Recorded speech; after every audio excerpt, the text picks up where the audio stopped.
इंतखाबात में धांधली के इल्ज़ामात के बाद हल्के खुलवाने का मरहला भी शुरू हो गया। इंतखाबी उज़रदारियों के 28 केसेस की समाअत आज इलेक्शन कमीशन में हो रही है। इलेक्शन कमीशन के 2 बेंचेस अलग अलग समाअत करेंगे। मज़ीद तफसीलात जानते हैं अपने नुमाइंदे जुल्करनैन इकबाल से। जुल्करनैन, अपडेट कीजिए इस हवाले से। देखिए, इलेक्शन कमीशन ऑफ पाकिस्तान के 2 बेंचेस हैं जिनमें 14 केसेस लगे हुए हैं।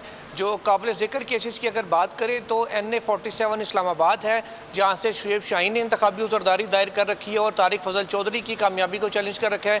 इसी तरीके से NA 118 से, जहाँ से हमजा शहबाज कामयाब हुए हैं, उनकी कामयाबी को आलिया हमजा की जानिब से चैलेंज किया कि इस वक्त इलेक्शन कमीशन ऑफ पाकिस्तान में जारी है। इसके अलावा मजीद तकरीबन NA 16 है, NA 120 है, NA 251 समेत तकरीबन 28 टोटल हल्के हैं जिनकी इंतखाबी उज़रदारियों के मुकदमात की समाअत इस वक्त इलेक्शन कमीशन ऑफ पाकिस्तान में जारी है।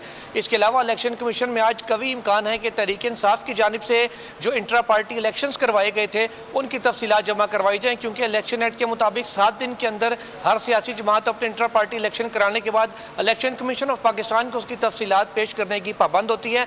आज 5वां दिन है, तो कवी इम्कान है कि आज PTI की जानिब से तफसीलात जमा करवा दी जाएँ। अगर आज नहीं भी होती तो उनके पास मज़ीद 2 दिन का वक्त होगा अपनी तफसीलात जमा कराने के लिए। दूसरी जानिब अकबर एस बाबर भी इस इंतजार में है कि जो ही वो तफसीलात इलेक्शन कमीशन में आएंगी वो दोबारा से जो PTI के इंट्रा पार्टी इंतखाबात हैं उनको चैलेंज करने का इरादा किए बैठे हैं। तो अब देखना यह है कि PTI की जानिब से आज वो तफसीलात इलेक्शन कमीशन को फराहम की जाती हैं, जिसकी इलेक्शन कमीशन पड़ताल करेगा और फिर आगे उसको चैलेंज करने का मरला भी आएगा। जी ठीक है जुल्करनैन, बहुत शुक्रिया आपका तफसीलात के लिए।